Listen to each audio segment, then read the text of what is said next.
hora. O teu Espírito tem vazão, Senhor, para fazer o que quiser. Que o homem ele venha diminuir a cada dia mais e mais. E que tu, Senhor, venha crescer. Crescer, crescer. E venhamos reconhecer que o céu tem poder. Reconhecer que tu és o Deus acima de todos os deuses. Que tu és, Senhor, acima de todos os senhores. E que tudo pertence a ti, Senhor. Faça-nos compreender isso, Senhor.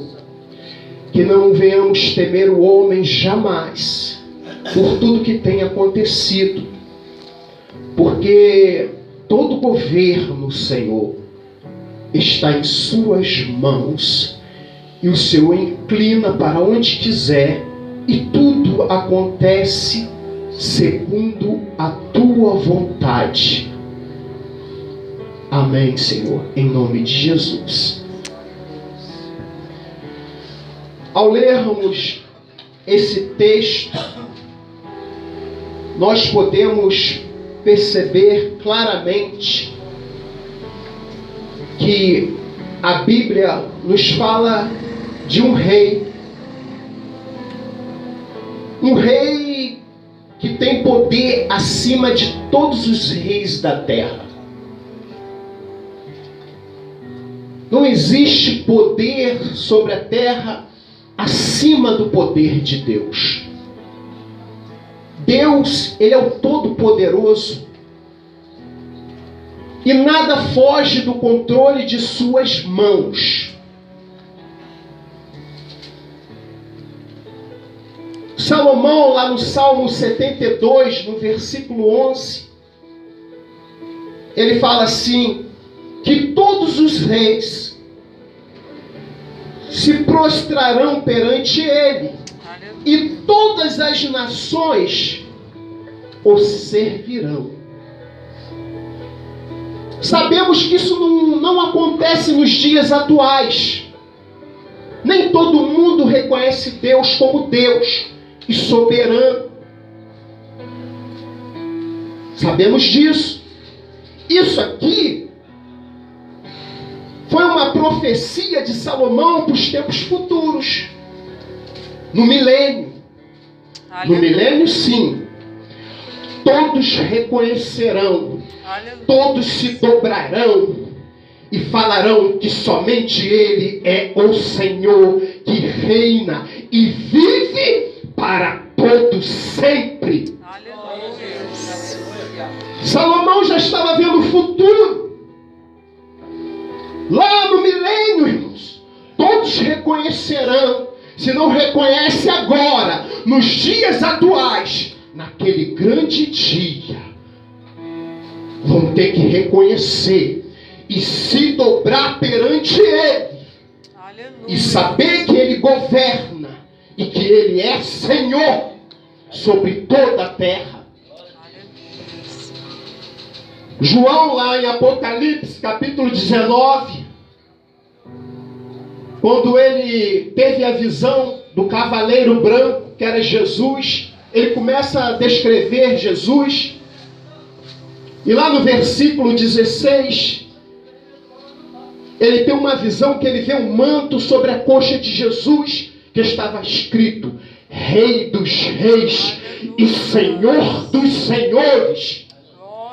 Esse é o nosso Deus.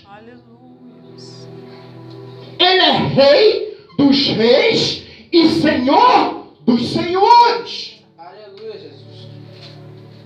Um rei que nunca morreu e nunca morrerá, irmãos, para todo sempre. 1 Timóteo 17, ora ao Rei imortal e eterno, toda honra e toda glória. Glória a Deus. Se Ele é imortal, Ele é eterno. Se Ele é eterno, Ele é imortal. Deus nunca experimentou a morte e nunca experimentará, porque Ele é eterno. Apesar dele ter se encarnado como homem, ele morreu na carne. Somente na carne. Mas Deus, na íntegra, ele nunca morreu e nunca morrerá. Porque Deus é eterno. E sempre será eterno. Se esse texto fala de um rei, também fala de um reino. Não existe um reino sem rei e um rei sem reino. Correto? E como é esse reino? Esse reino, lá em Romanos, capítulo 14, versículo 17, nos diz que esse reino não é comida nem bebida, mas é justiça. Aleluia! Alegria e paz no Espírito Santo. Vivemos num mundo injusto, irmãos. Esse mundo que vivemos é um mundo injusto. Vemos tantas injustiças hoje em dia, né? Que nos entristecem. Eu, por exemplo, fico revoltado com certas coisas. De repente eu vou falar de certos políticos, eu começo até a me exaltar de tanta injustiça que eu vejo. Mas a Bíblia nos diz, irmãos, que lá será um reino justo. Você não vai ver injustiça lá. A Bíblia nos diz que lá terá paz. Se você não tem paz aqui, por alguns problemas da vida, a Bíblia diz que lá no reino você terá paz.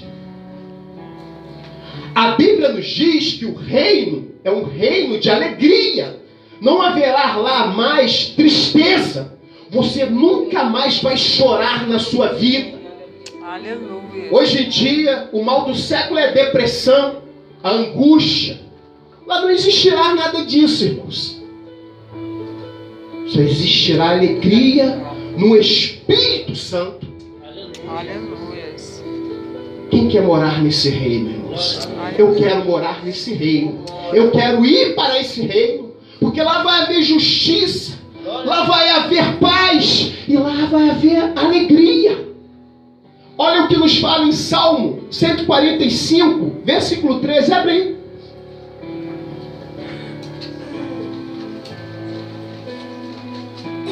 Abre a sua Bíblia. Glória a Deus. 145, versículo 13. Todos acharam? Diz assim, ó: o teu reino é um reino eterno, e o teu domínio estende-se a todas as gerações.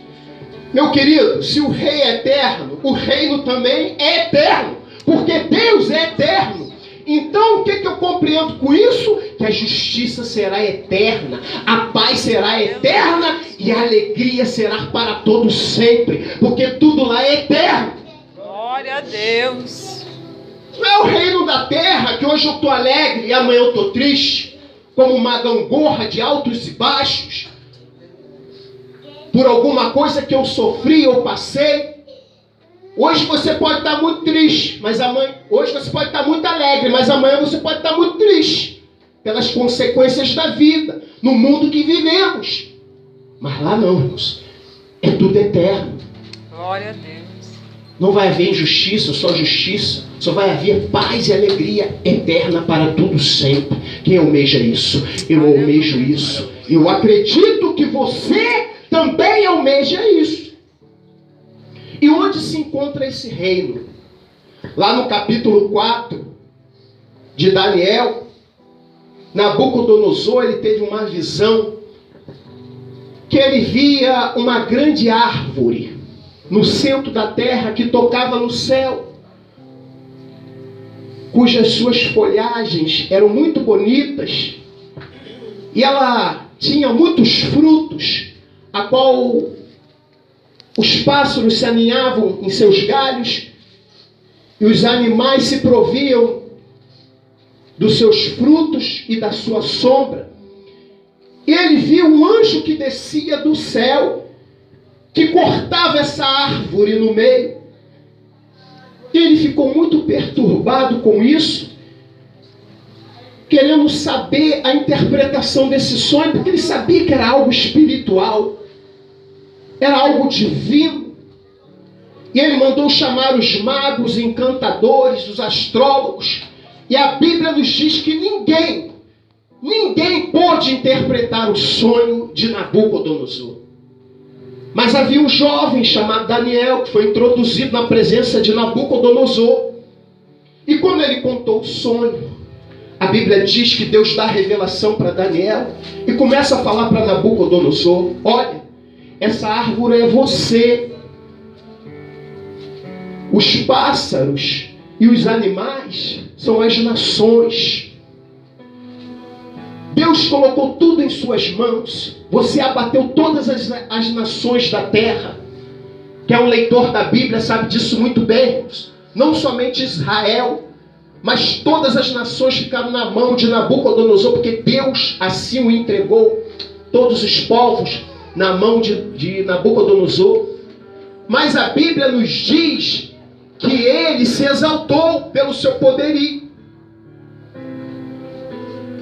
Ele falou: olha, e o anjo que você vê cortando a árvore no meio, é o seu reino que será cortado, será tirado das suas mãos, e se passará 7 tempos, que simbolizava 10 anos. O seu entendimento fugirá de ti, e o seu coração se transformará no coração de um animal. E a Bíblia nos diz que se passaram 12 meses, estava Nabucodonosor no seu palácio, se gloriando, se exaltando por tudo que ele tinha conquistado, pela sua glória, tudo que ele tinha. E a Bíblia nos diz, irmãos, que de repente o seu entendimento fugiu de si e o seu coração se transformou no coração de um animal. E ele começou a habitar na floresta. Os seus cabelos cresceram, as suas unhas também. E ele começou a comer ervas, como um boi come. E quando se passou os 7 tempos, que a Bíblia nos relata os 10 anos, a Bíblia nos diz que o entendimento dele voltou. E quando o entendimento dele voltou, ele começou a glorificar a Deus, reconhecer que o céu tem poder e que Deus é que reina sobre toda a terra. Glória a Deus. Precisamos reconhecer isso, irmãos. Porque tudo que ele tinha, tudo que ele possuía, foi Deus que permitiu. Apesar de ser um rei pagão. Mas Deus tinha que usar alguém. Deus tem os seus propósitos. Às vezes nós indagamos a Deus, mas Deus está trabalhando. Da sua forma, mas Ele está trabalhando. Aí, como eu te fiz a pergunta aqui, onde se encontra esse reino? Daniel, capítulo 4, versículo 37. Abre sua Bíblia aí. O próprio Nabucodonosor, glorificando ao Senhor, lá no versículo 37 do capítulo 4, ele diz assim: agora, pois, eu, Nabucodonosor, louvo, exalto e glorifico ao Rei do céu. Esse reino, irmão, se encontra no céu.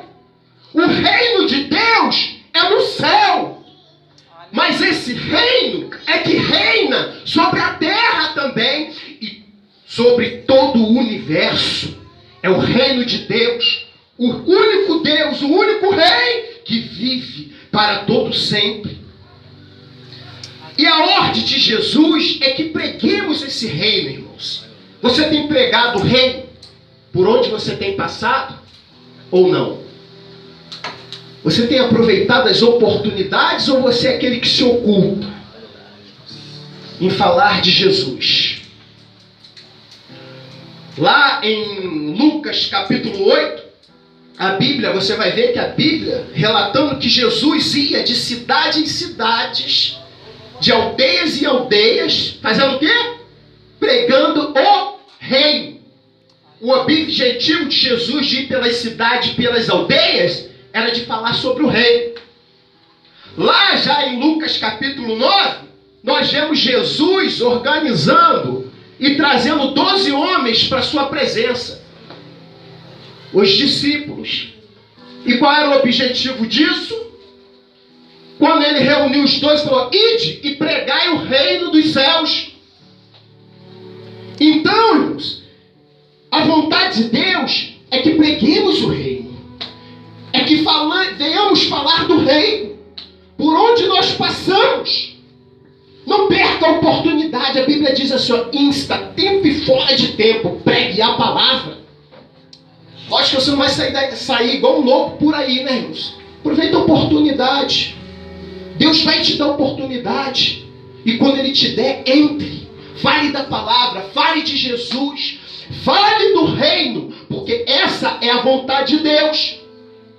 Nós vemos que Paulo pregava o reino. Lá em Atos, capítulo 19, versículo 8, a Bíblia nos diz que Paulo ele ia de sinagoga a sinagoga, discutindo e falando sobre o reino.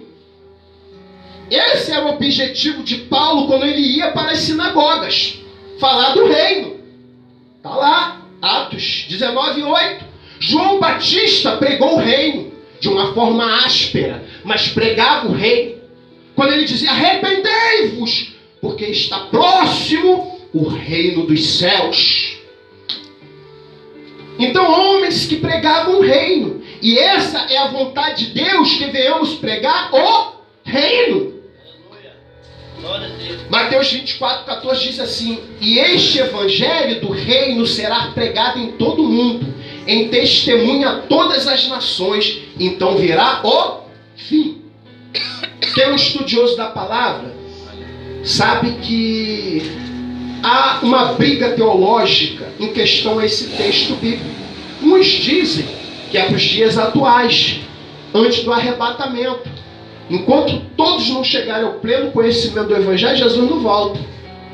Outra teologia diz que isso é para o milênio. E eu acredito que é para o milênio. Mas isso não importa, irmãos. Porque no milênio, todos reconhecerão realmente o Evangelho. Como eu falei aqui, como todos se prostrarão perante Jesus. Que Jesus vai vir visível e todo olho verá. Aleluia. Aleluia. Mas isso não importa. O que importa é que a vontade de Deus é que preguemos o reino. E quem terá direito a esse reino? Os que fazem a vontade de Deus. Quem terá direito a esse reino? Aqueles que fazem a vontade de Deus. Lá em Mateus 7, 21 ao 23 diz assim, ó, nem todos que dizem Senhor, Senhor, herdarão o reino dos céus, mas aquele que faz a minha vontade. Porque muito naquele grande dia dirão para o Senhor, Senhor, no seu nome eu profetizei, no seu nome eu realizei cura, fiz milagres e prodígios. O Senhor vai falar assim, não vos conheço, apartai-vos de mim, vós que praticais a iniquidade. Então o reino é para quem faz a vontade do Senhor, a vontade de Deus. Para esclarecermos isso melhor, abre sua Bíblia aí em Gálatas capítulo 5, versículo 19. Já abriu até aqui, ó que bênção. Diz assim, ó.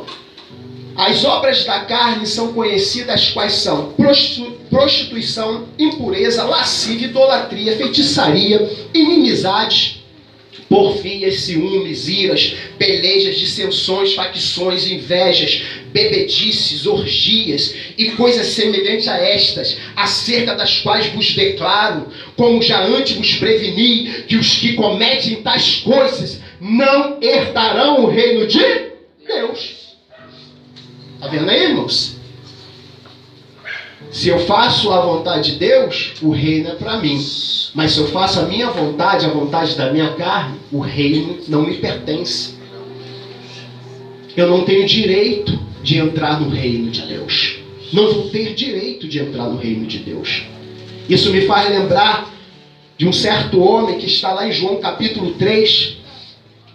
O seu nome era Nicodemos. Um homem muito importante, fazia parte dos fariseus. E a Bíblia nos diz que uma certa noite ele foi ter com Jesus. E quando ele encontrou Jesus, ele falou, ó, bem sabemos que tu és mestre vindo de Deus. Porque ninguém pode fazer esse milagre que tu fazes se não viesse de Deus. Aí Jesus falou, é verdade te digo, que aquele que não nascer de novo, não pode ver o reino dos céus. E Nicodemos não entendeu muito bem essa teologia não, irmãos. Ele ficou meio que embaraçado, sem entender o que Jesus estava falando. Ele falou: por acaso poderá um homem já velho, que já nasceu do ventre de sua mãe, retornar novamente, voltar a nascer? Aí Jesus falou: em verdade te digo, que aquele que não nascer da água e do Espírito não pode ver o reino dos céus. Aleluia. Tem que haver arrependimento verdadeiro. Porque quando você se arrepende, você se batiza.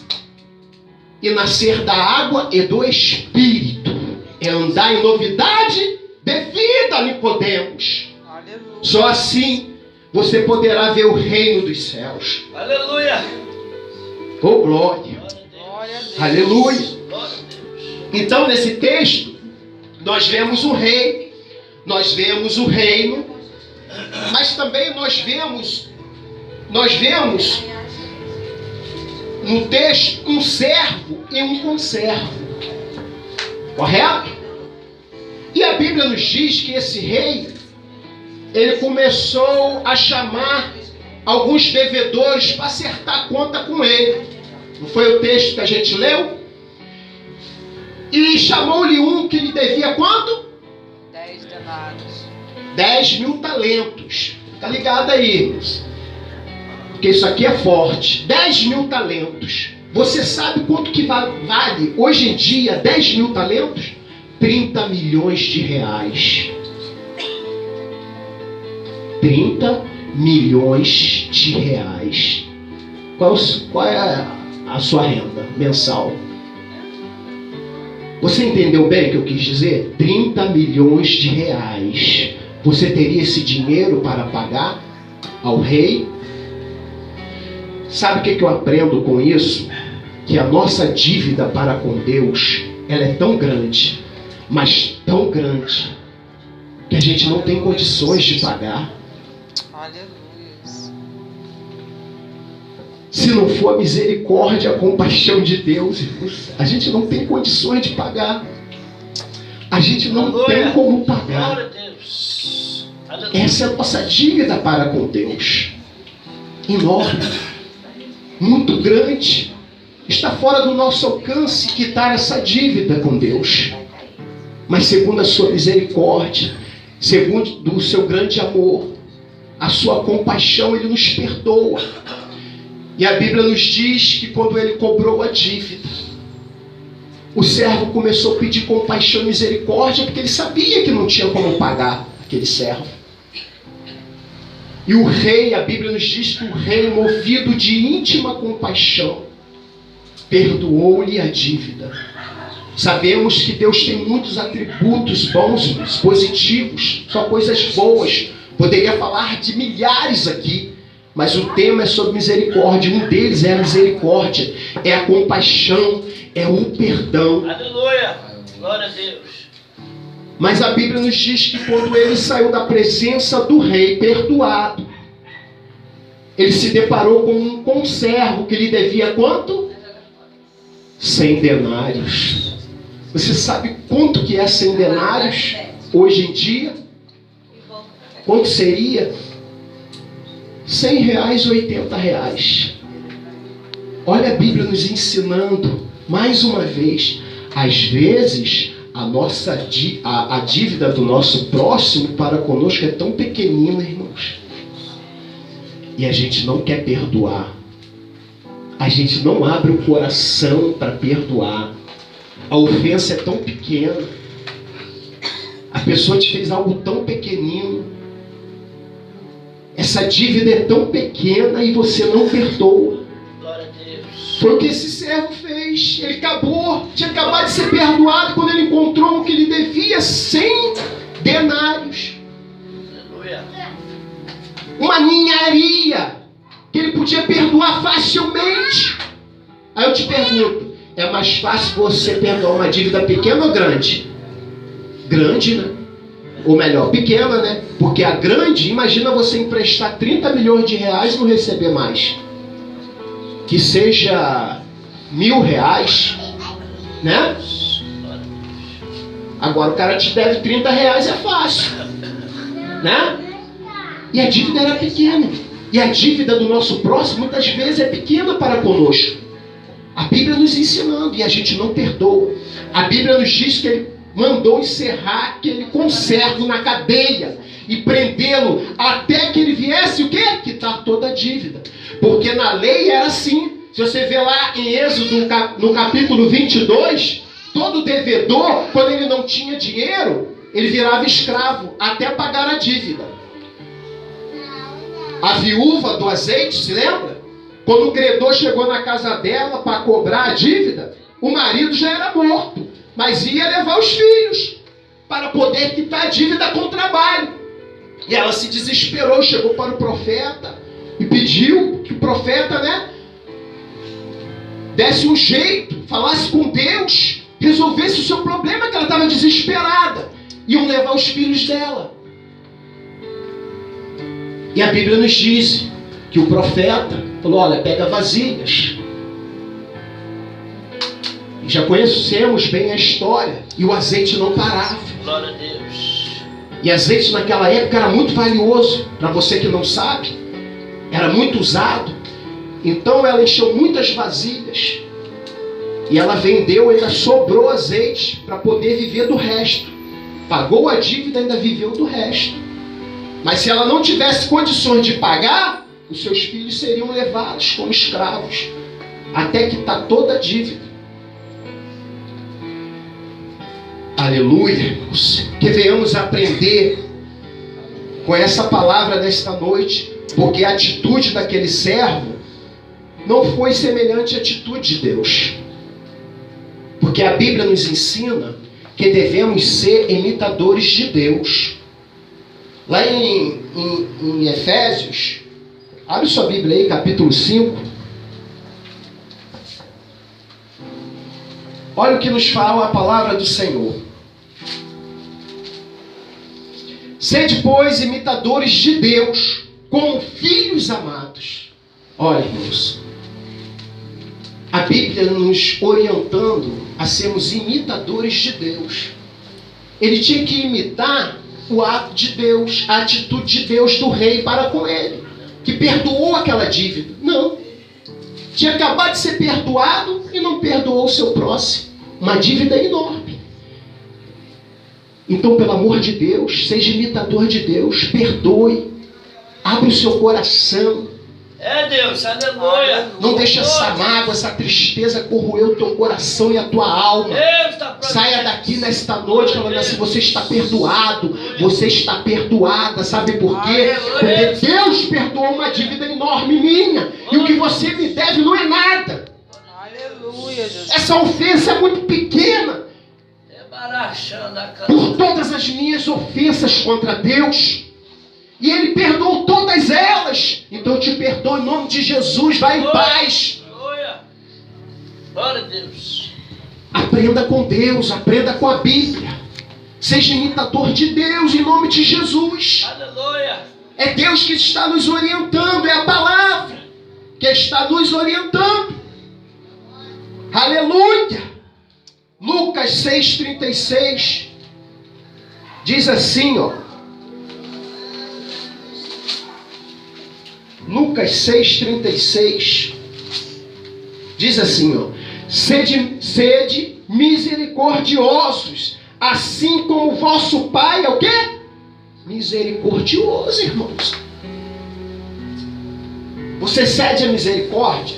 Você cede o perdão? Ou você está guardando essa mágoa aí no seu coração há quanto tempo? Há quantos anos? Há quantos meses? Eu não sei. Aleluia, Jesus. Jesus nos orientando e nos ensinando, sede misericordiosos, assim como o vosso Pai é misericordioso. Estamos aprendendo aqui no texto. Glória a Deus. O rico incompassivo, o rei incompassivo. Aleluia.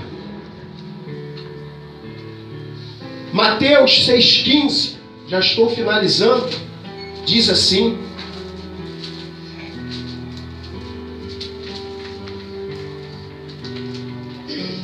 porém, se não perdoardes os homens as vossas ofensas, também vosso Pai Celestial não vos perdoará as vossas. Está vendo aí, irmãos? É o que nós acabamos de ler no texto. Se você não perdoar a ofensa do seu próximo, Deus não vai perdoar as suas ofensas. Aprenda com a Bíblia. Para você ser perdoado por Deus, você tem que perdoar o seu próximo. Porque a Bíblia nos diz que quando ele saiu, isso chegou ao conhecimento do rei, o que ele fez com o seu conservo. A Bíblia diz que o rei mudou. Falou, prende ele em cadeias até que ele venha quitar toda a dívida. Porque ele tinha acabado de não perdoar a dívida do seu conservo. Por isso Deus também não vai nos perdoar. Tiago, capítulo 2, versículo 13.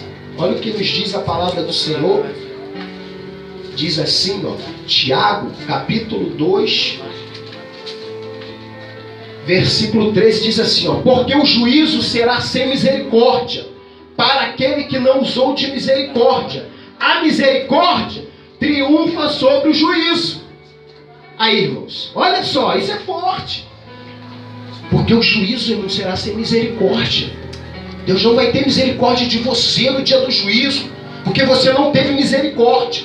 Mas se você for uma pessoa de misericórdia, de compaixão, de perdão, a Bíblia nos diz que a sua misericórdia triunfará acima do juízo de Deus. Aleluia. Quando Deus olhar as suas dívidas, as suas ofensas, Ele vai falar assim, não posso julgá-la, porque ela tem um coração perdoador, ela tem compaixão, ela perdoou toda a dívida, ele perdoou toda a dívida do seu próximo. Aleluia, irmãos! O que seria de José, irmãos? Ou melhor dizendo, dos seus irmãos, os irmãos de José, se ele não tivesse um coração perdoador, né? Porque o que os seus irmãos fizeram contra ele, ele chegou lá como governador do Egito, e quando seus irmãos chegaram lá no Egito para comprar alimento, a Bíblia nos diz que ele teve os seus irmãos nas suas mãos. Ele podia fazer o que quisesse, vingar pelo que os seus irmãos fizeram contra ele. Eita Deus, ô glória! Mas a Bíblia diz que ele perdoou. Aleluia. Davi foi perseguido muitas vezes por Ô Saul. glória! Saul tentou matar Davi várias vezes. E Deus muitas das vezes entregou Saul em suas mãos, dormindo. Mas a Bíblia diz que Davi nunca tocou em Saul. Isso é ter um coração misericordioso, perdoador. Jesus, quando foi crucificado, as pessoas escarneciam dele, batiam no seu rosto, colocavam vinagre na sua boca e falou: Senhor, perdoa. Ó Pai, perdoa eles, porque eles não sabem o que fazem. Aleluia! O Senhor está falando com você nesta noite. O Senhor está batendo na porta do seu coração. Não leva isso para casa nesta noite, mas deixa tudo aqui. Fala assim: Senhor, essa noite eu sairei daqui perdoando toda a dívida do meu próximo contra mim. Tudo aquilo que eu guardava no meu coração, na minha alma, eu estou jogando por terra hoje em nome de Jesus, porque eu quero ser um imitador de Deus. Eu quero ser uma imitadora de Deus. Sai daqui com esse propósito no seu coração nesta noite. Amém, irmãos?